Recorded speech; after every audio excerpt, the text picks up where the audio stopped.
Thank you all for coming. We appreciate your attendance at the 2024 Graduate Entry Masters White Coat Ceremony. Welcome to the University of Toledo College of Nursing Fall 2024 Graduate Entry Master's Degree in Nursing White Coat Ceremony. My name is Dr. Heidi Shank, Assistant Dean of Student Services here at the College of Nursing.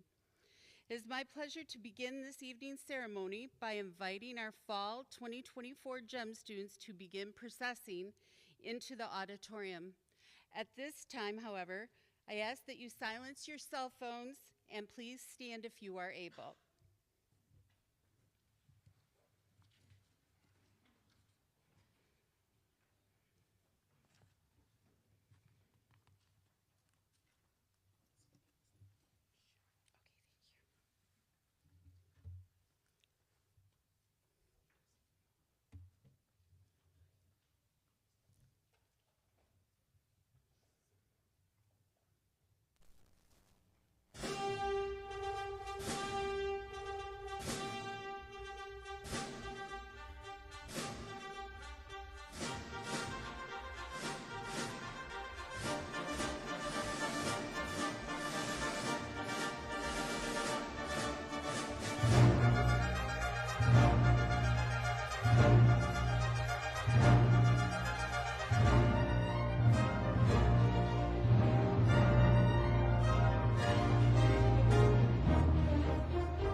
I would now like to introduce Dr. Mark Merrick, Acting Dean of the College of Nursing.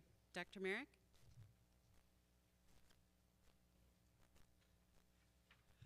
Thank you, Dr. Shank. Can everybody hear me in the back? Is this working okay? Excellent. All right. When you're in the front, we can't hear it really well. So thank you for coming today. I love these days. These are transition days. These are the pivotal days where you change the course of your life, and in the process of doing so, you're going to change the course of many lives around you. That is what you do when you become a professional. And as I look at our GEM cohort here, all of you are making a transition today. Today is the day, as you put on your white coat, as you take your oath, that you commit to becoming a professional. And not only just a professional, but a professional healthcare provider, which is a very unique space to live in, because it's a space where the things that you do every day make the biggest difference to your patients, sometimes on the very worst days of their lives. It's a huge commitment, it is a huge responsibility, and it is a huge honor. So as you think about becoming a professional, I want to introduce you a little bit to what it means to be a professional. The common idea is that professionalism is not the job you do, it's how you do the job. That's true, but there's so much more to it than that. Professional is not a label that you can give to yourself. Professional is a description that you hope others will apply to you. And when I think about that, there are 5 things that jump out to me about being a professional that I would like to share. The first thing is, if you're going to be a professional, it is your competence. Competence is getting the job done and done well. You've probably heard the phrase that an amateur practices until they can get it right, and a professional practices until you can't get it wrong. That's the way I want you to approach your studies this year. You need to develop not only discipline-specific knowledge, but you also need to develop the wisdom to know when and how to use it, and when not to. Self-awareness of your limitations and the humility to ask for help when you need it are an important piece of this. The second thing is integrity. Integrity is doing the right thing even when it's the hard thing.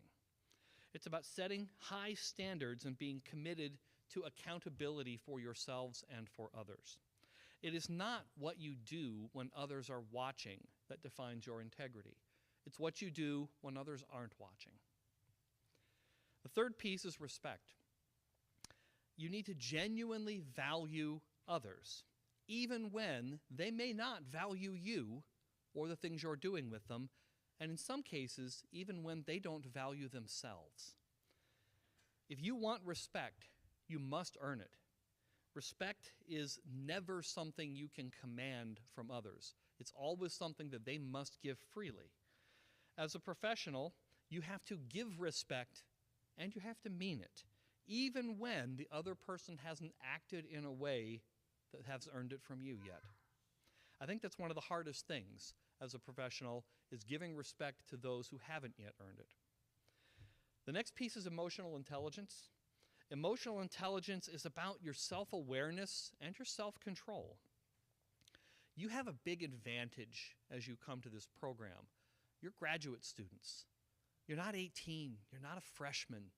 You are so much more than you were just a few years ago. That gives you a lot of awareness and a lot of self-control that maybe you haven't had, but it's not yet close to that which you need. Emotional intelligence, when I think about it, it's easy when things go well. But as a professional, you're going to be in situations where things don't go well. And you're going to have to manage them when others around you are in panic or crisis. Read the room. Sometimes it is more important to show that you care than to show that you are right. It's also about realizing that what you mean isn't the part that mattered. It's what people interpret you to mean that counts. Your intentions are measured at other people's ears, not at your mouth. You need to be a force for stability in the storm. Understand that some of your patients will spend their time with you on what is literally the worst moment of their life. And your calm, your demeanor, and your ability to meet them and their emotional needs, and that is all the difference in the world. And the final thing I would charge you with is confidence. Confidence is not cockiness. Massive difference between the two. Confidence is not about how you see yourself. Instead, it's about focusing on meeting the needs of others.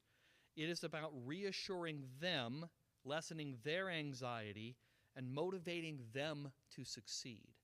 A confident person doesn't have to show you they're right.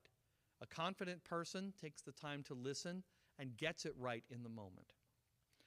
So, as you prepare on the next phase of this journey, to go through your professional training to become the provider you want to be, go out there and make a difference. And when you make a difference, do it as a pro. The last comment I'll leave you with is you did not come to this program to be an amateur. You came to be a pro. Do it the way a pro would do it every single time. Thank you very much.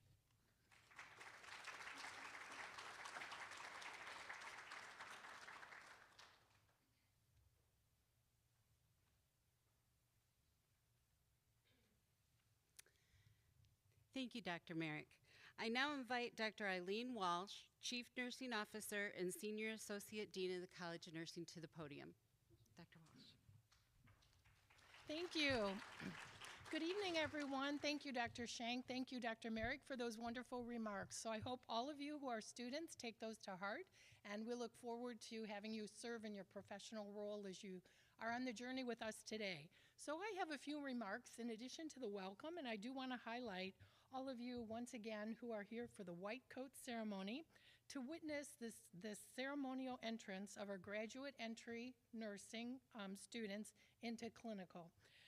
Becoming a nurse, in fact, is a wonderful decision. It certainly was for me, and I hope that all of you who are nurses in the audience and all of you who are going to be with us and become nurses will similarly find that.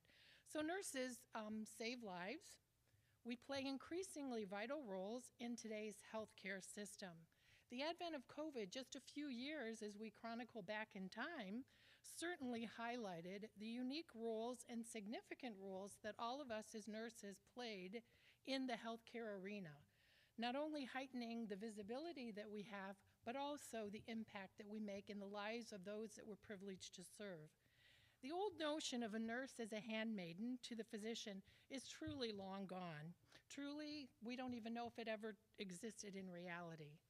So nursing really calls for and calls on intelligent women and men, which I see before me, who are caring and compassionate and truly use those complex skills that we hope to teach you about, the complex assessment skills, critical thinking, the ability to problem solve and make exceptional clinical judgments. So as our University of Toledo mission states, it really is to improve the human condition in the region and the world. So what you are going to be subjected to is to be able to see nurses who work in hospitals, clinics, schools, yes, jails, occupations, factories, health departments, substance abuse treatment centers, urban metro centers, and even the remote villages in Africa and South America. In addition, nurses have been on rural farm communities, they've been in senior centers, so you can see that the world is open to you with many vast areas where you could certainly practice.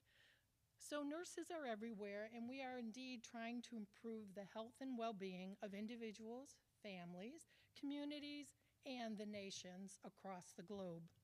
So what do nurses do? We work at the bedside. Sometimes we refer to that as bedside nurses. We work in critical care units, critical care nurses.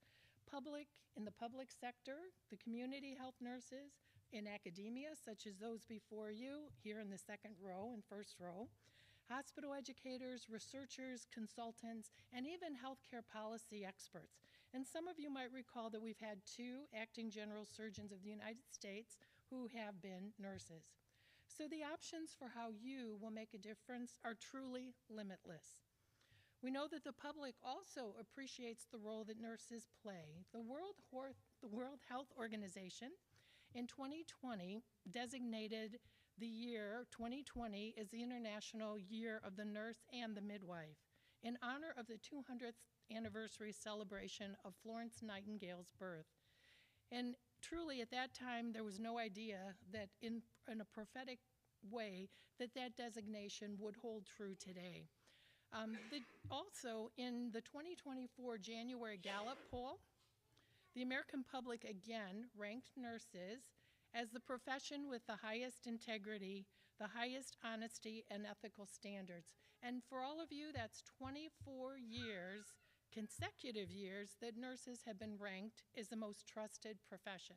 So I certainly think that all of you are joining in the ranks of that wonderful accomplishment. So this truly is an impressive distinction, and you are all, once again, going to be building on your careers with this wonderful foundation. So what about today? So today marks a symbolic beginning. The white coat ceremony has several rites of passage into one's profession for several healthcare professions. Not only in nursing, but other professions do that. And soon you will be getting your white coat. So in the past in nursing, historically, we had a capping ceremony, but now it is the white coat ceremony. And we've also had a lamp, and sometimes we bring it here, which marks the time frame of Florence Nightingale, which all of you clearly remember is Nurse Florence Nightingale, who brought us to this current day. So the College of Nursing has adopted this practice for all of you, each new cohort of students. So with this rich history, we are indeed privileged to be able to have you don your white coats today. We also have at your place there the gold foundation pin at your seat, and that honors the pioneering of the white coat ceremonies, which began in 1933 and truly support this event. So thank you all so much for allowing me to give these brief remarks, and I'd like Dr. Shank to come up here at the podium, who will take you on a journey through nursing.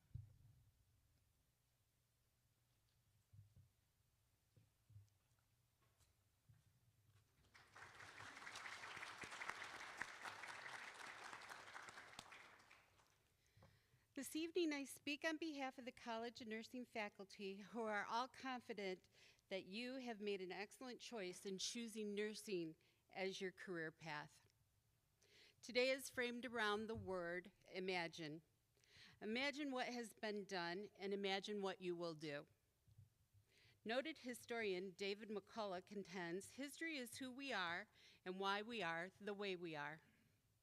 This holds true for you. Each of you has a history, a journey of experiences, relationships, and interests that have informed your choice to be here in this room today. Countless men and women have advanced the cause for centuries. As you imagine your future, I hope you will take pride in a newfound connection to nursing's past. Time is limited, but let's just imagine a bit about some of those who have gone before you.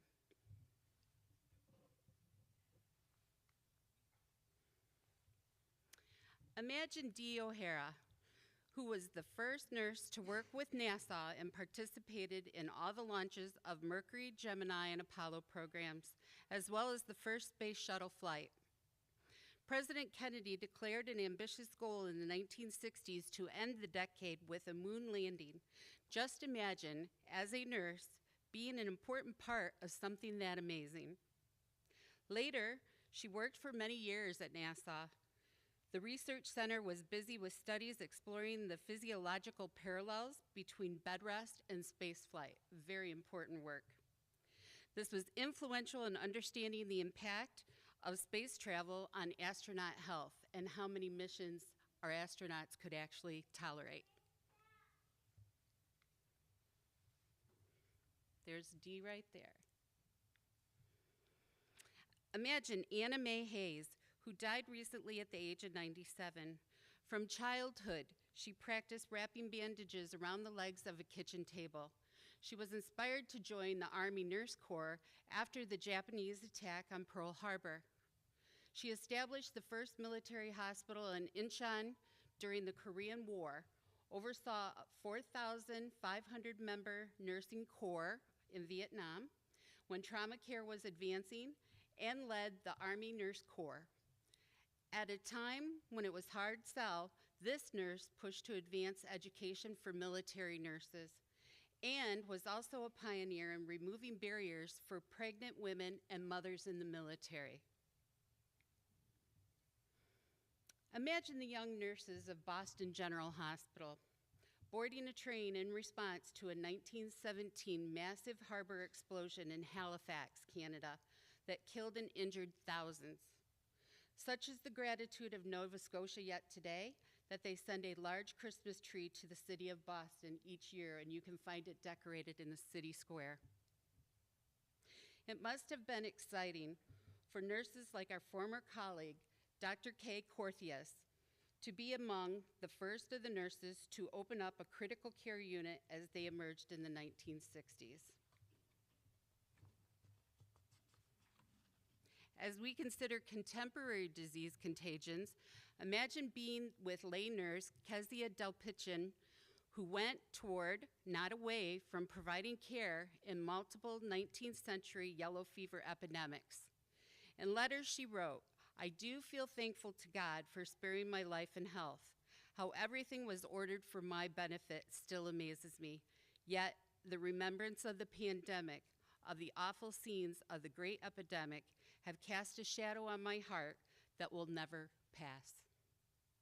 As we see this history mirrored today, how very grateful we are for the generous service and talents of nurses like Kezia. Imagine Clara Barton's journey as Civil War nurse and founder of the American Red Cross, who challenged queries about her presence as a woman in the arena of war. She replied, "If you chance to feel that the positions I occupied were rough and unseemly for a woman, I can only reply that they were rough and unseemly for men." Imagine the career of Mary Eliza Mahoney, who in 1879 became the first African-American graduate nurse in the United States and dedicated much of her career to challenge the status quo and discrimination of her chosen field. The American Nurses Association confers an award named after her each year to nurses who expand efforts with diversity and inclusion in nursing. Imagine the efforts of Dr. Luther Chrisman, an early advocate for gender diversity in nursing, the first male dean of an American nursing school, and a co-founder of the American Association for Men in Nursing. Imagine the experience of Nurse Lydia King and the nurses since her who have served in the military, including those from our faculty and student bodies who have served in others in times of both peace and war, and often in harrowing circumstances. Clinical nurse and GEM alum, Air Force Major Michelle Binder, whose personal history of overseas deployment and seeing those with PTSD influenced her choice to earn a psych mental health doctoral degree. It was monumental in January of 2021 to see her unique experience as a member of the inauguration support team in Washington, D.C. Mary Beckenbridge, 1925 founder of the Kentucky Frontier Nursing Service, wrote, "It grew upon me that nurse midwifery was the logical response to the needs of young children in rural America. My work would be for them." Can you imagine going to clinical rotations on horseback, no matter the conditions in rural Appalachia? Her pioneering work continues there today as an outstanding model of care and delivery of care, and it could still be on horseback at times. Lillian Wald's public health nursing in the late 19th and early 20th century was visionary, and she modeled social activism. Imagine the countless nurses influenced policy and legislation for the public good and advocated for better healthcare systems and society. Imagine noted nursing leader and suffragist activist Lavinia Dock, as she declared in 1917, "The old stiff minds must give way. The old selfish minds must go. Obstructive reactionaries must move on. The young are at the gates." Our history is long, and our influence is effectively serving communities today. The nurses before you have laid an impressive, forward-moving path for you to continue. I urge you to reflect on the ways that nurses have cared for others, and then imagine how you will contribute to the future of nursing. Please wear your white coat proudly. Thank you.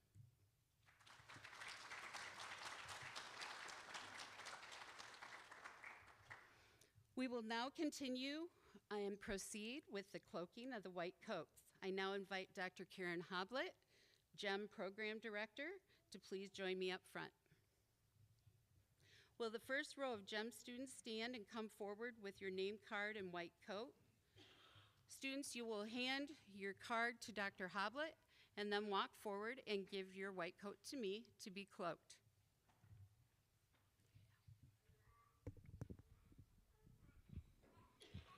All these tall speakers.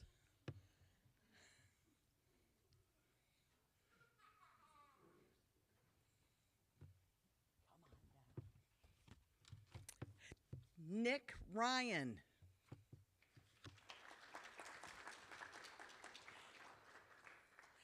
Jessica B. Walter.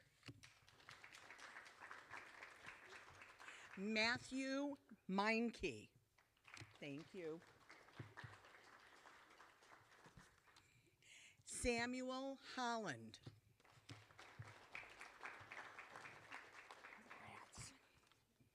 Aurora Milleron.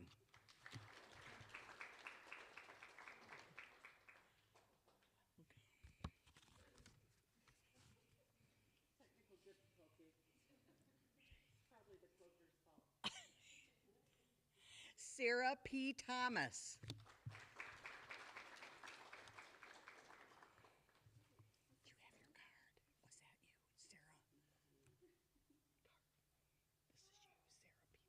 Okay, good. I'm just behind. Madeline, is it Madeline? Madeline Kinney. Welcome, Madeline. We're so excited. Kaylee Zajac.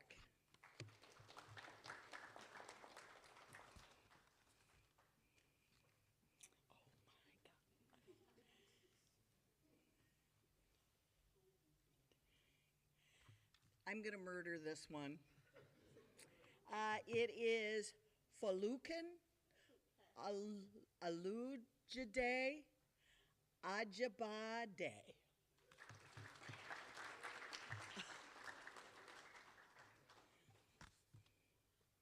Cherokee Agnew.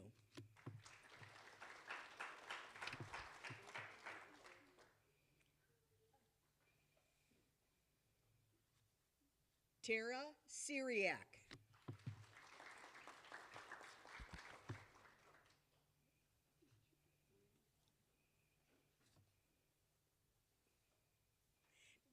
Dina Kasem.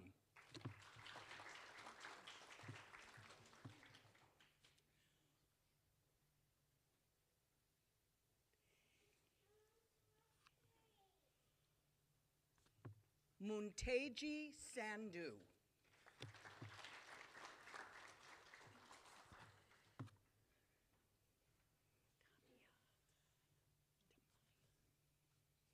Tamaya Bender Gilmore.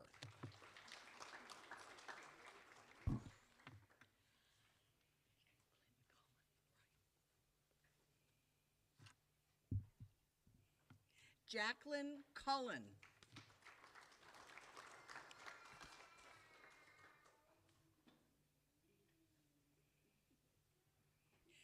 Madison Schumann.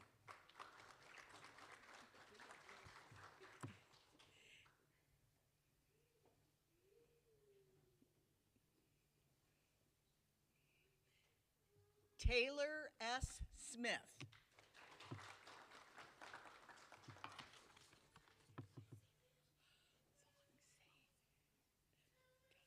I'll try. Linda Vongsathian.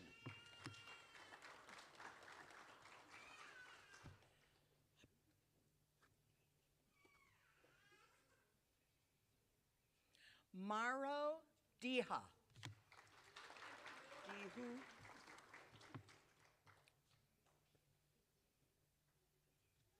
Hope Graham.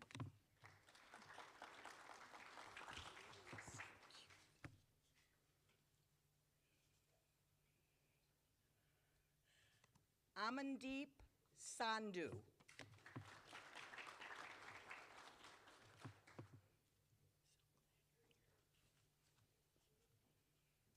Ashley Shim.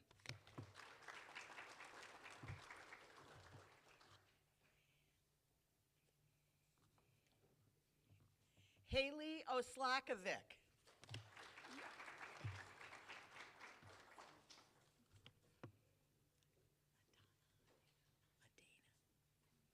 Adana Atney.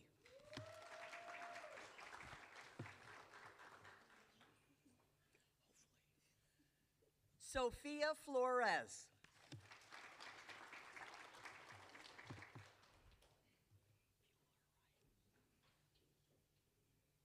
Brooklyn M. Bueller.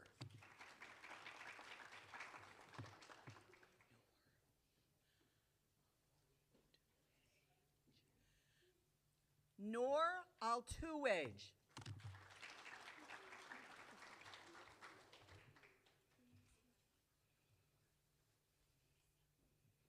Caitlin L.M. Habercorn.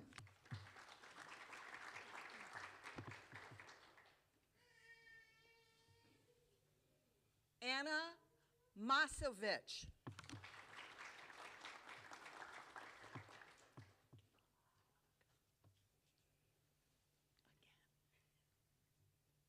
Caitlin Stanley.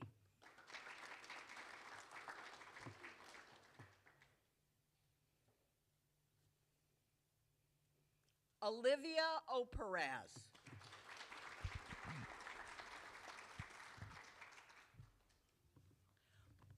Welcome to all of you. Congratulations.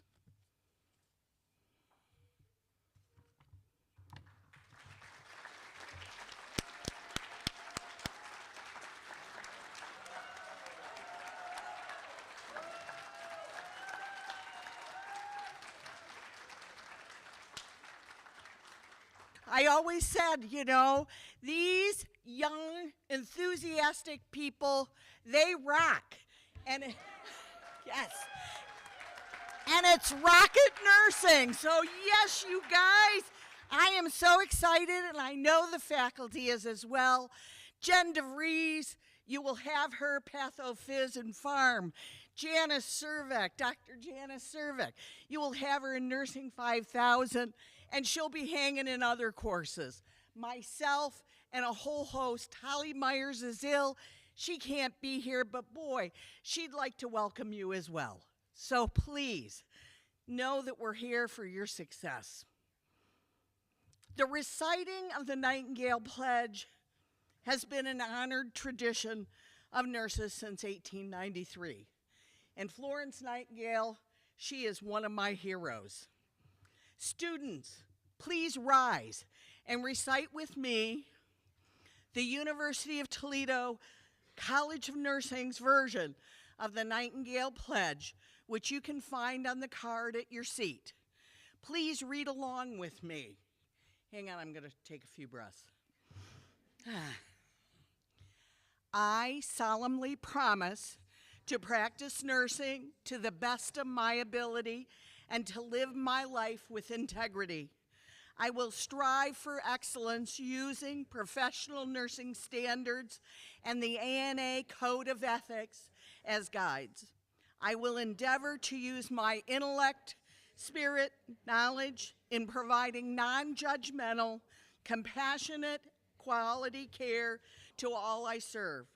I accept the responsibility of this important work and embrace the journey of constant learning and growth. I will work collaboratively to protect and promote the health and safety of individuals, communities, and society. I will do all in my power to maintain and elevate the art and science of nursing, respectful of the contributions of nurses who have come before me. Today, I proudly begin my commitment to this wonderful profession. Thank you. You may all be seated, and no, I won't make you do that again in class.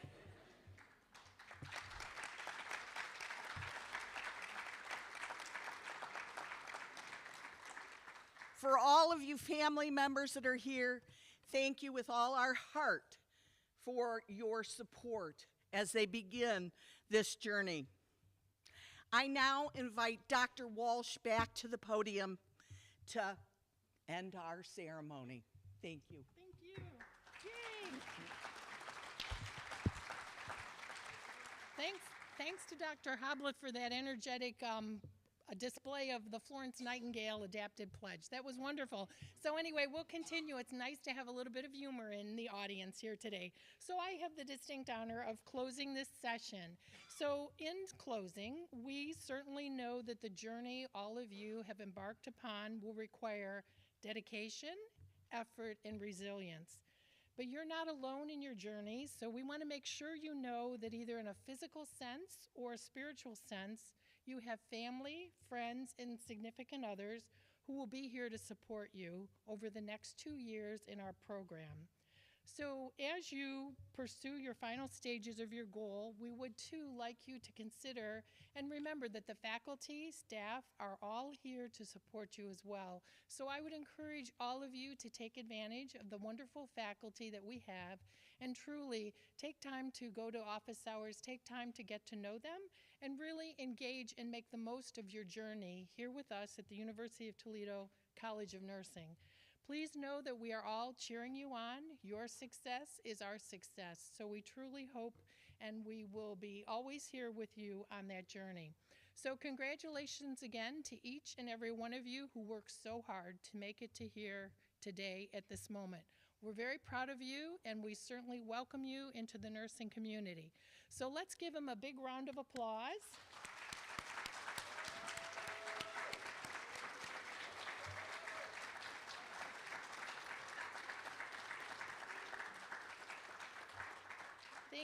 Thank you for doing that. This concludes the white coat ceremony this evening.